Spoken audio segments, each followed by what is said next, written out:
Okay, Jim Howard here in Fort Worth, Texas. Oh, laptop, Apple, old one. It's nice. It's built really rugged. I like, I don't like thin things, but it's really nice. But I don't have, let's see, don't have a cable that I needed. A cable for, hooking from this so that I can use a monitor. And that is, what did they call it? I forget. I had to order one. But I mentioned in the other video, which I probably already, I haven't posted it yet. It's still on my camera, on my cell phone. This is sort of, well, I mentioned in the other thing, but in the other video, but I've taken down the other computer. I'm just using this computer right here, which is the Beelink, and with the audio problem. And I'm trying again, so you're probably hearing static now.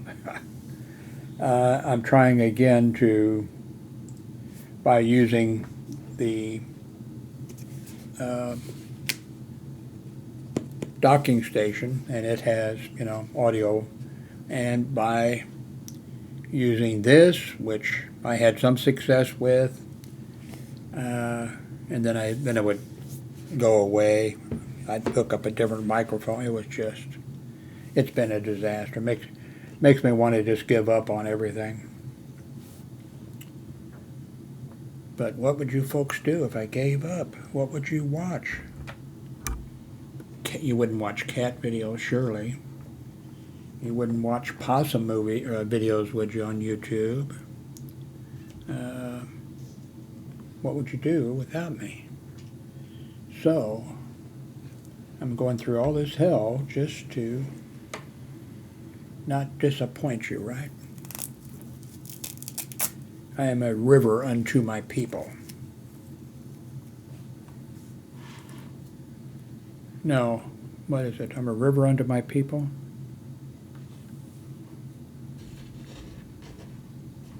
That's from a movie.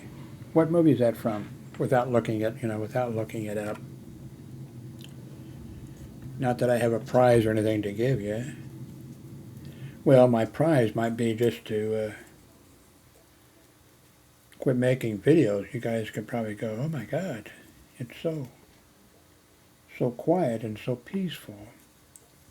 And no problems with static sound.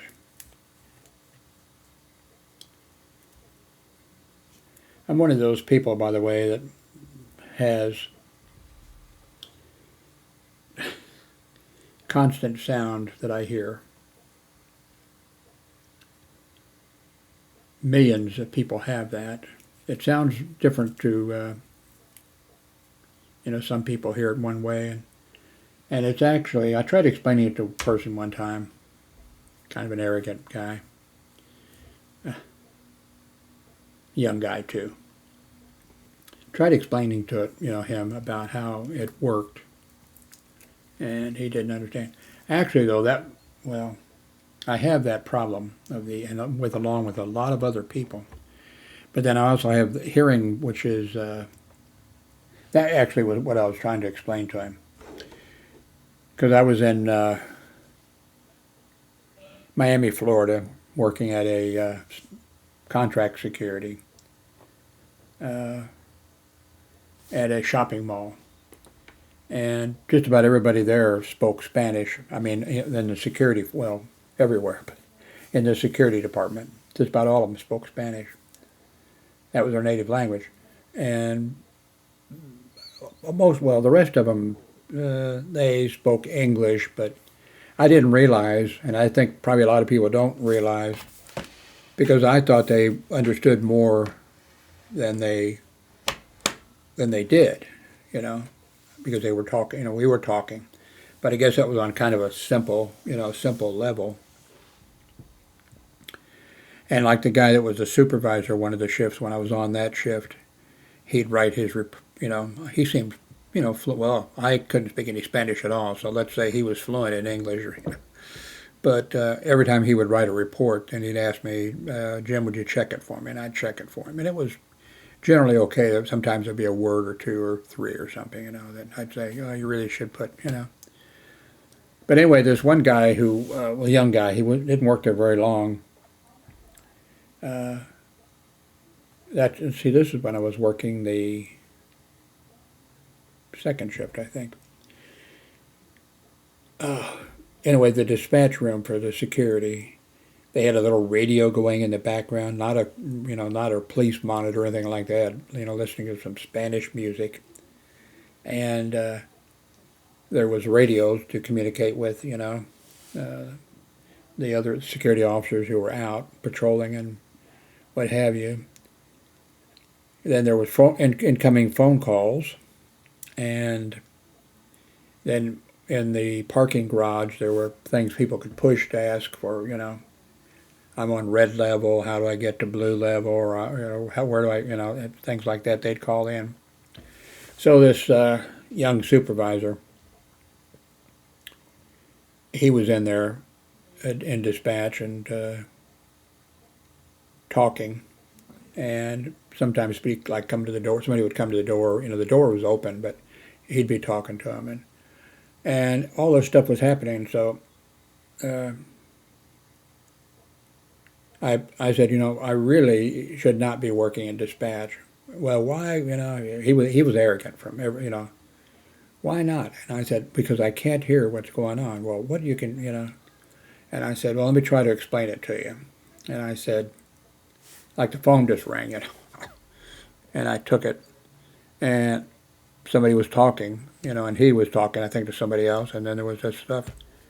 And anyway, I said, okay, that phone call, I couldn't hear what the person was saying. Oh, weren't they talking? Yeah, they were talking, but I couldn't hear it because I hear everything at full strength.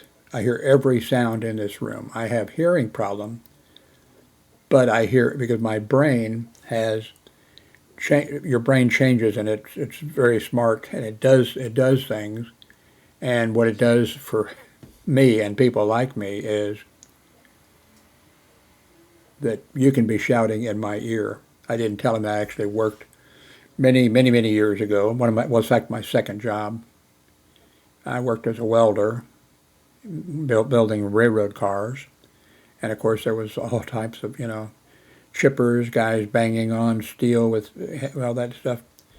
And that was my second job. And the superintendent or whatever he came over to me, wanted me to go someplace else and weld on something. And this is the first time I knew I had bad hearing, but I didn't understand about all the noise at this, coming in. So he came over and he said, I don't know what he said, Jim, could you go over and weld underneath that car there, the coupler or something, whatever. I don't know what he said. And I said, what did you say? Now, of course, there was a lot of noise there. So then he was louder, and then he was getting pissed off. Maybe he thought I was just fucking with him or something. Then he came around and he yelled and screamed in my ear, and I could not make out. It was garbled, it was all garbled. Anyway, I was trying to explain it to this, in Miami, to this asshole. I don't doubt that he was smart. The supervisor was a young guy, except, well, I have some things that I could say that he wasn't smart about. But anyway, on this, he just said to me, oh, so you have something wrong with your brain. And I said, well, I have something that's adapted, I have whatever. Oh, so you have trouble with your brain. And he was just being an asshole, and I'm not sure if it's that time or another time he was telling me, because, the incidents I had with him, he was like the supervisor. So I'm outside in the patrol car. That was daytime, because the place was packed. They had like 6 or 7 guys at the front door of the mall there to park people's cars. 6 or 7 guys. Anyway, I noticed them, as I'm driving, and I noticed them the way they were looking or whatever, and so I looked around and I could see there was a black young couple that were arguing, and they weren't hitting yet, but they were yelling at each other. And so I took the microphone, but I couldn't get on the radio because the supervisor was talking, you know, and I forget what. Oh no, I did. Yeah, I did get to call in. I called in and said I'll be checking somebody here in the front parking lot in front of the the thing, and then he comes back. Jim, we don't get into dealing. We don't. I forget what he's putting. Saying we don't deal with parking problems. We don't find parking spots for people. We don't. And he's going on, and so I just got out of the vehicle. Now I haven't told. I haven't told anybody where I am. I haven't told anybody what I'm doing. And then I go over and I tell this couple, look, take your argument off the property. Leave the property, And they left. And I go back to the car. He's still talking, on that subject. And then I was working nights, and he was, it was evening shift, so he was the evening shift supervisor, but that was so. And it was just about time for the next shift to start.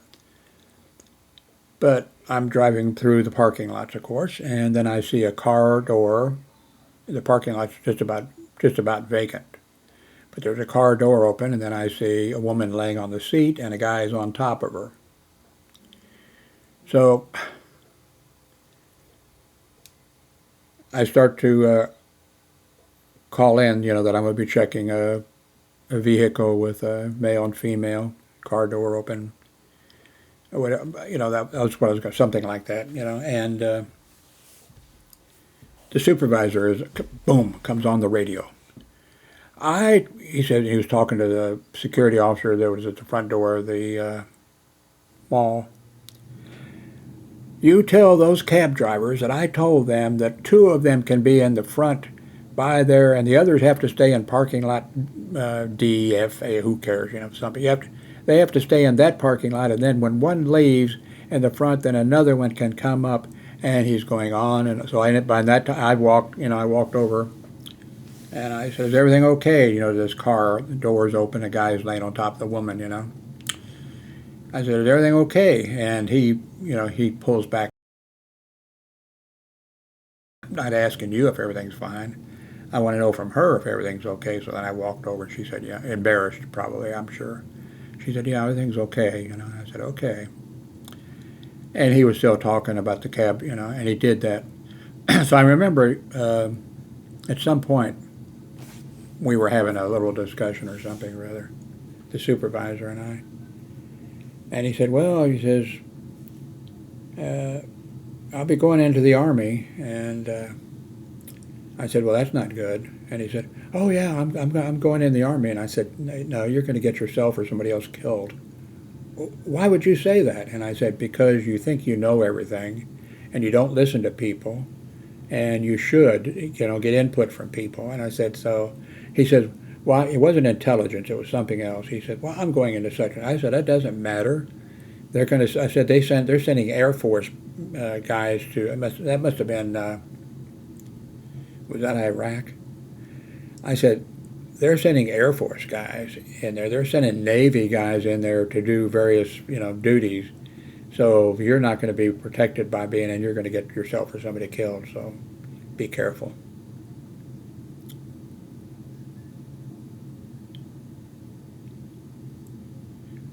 I wanted to be in the Army. I've told this before. I went to a military high school for 4 years, just so Sound Military Academy.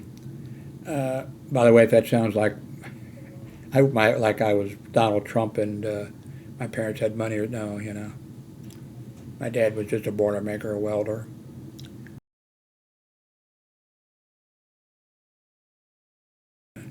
Anyway, I didn't want you to think I was, but then I got sidetracked.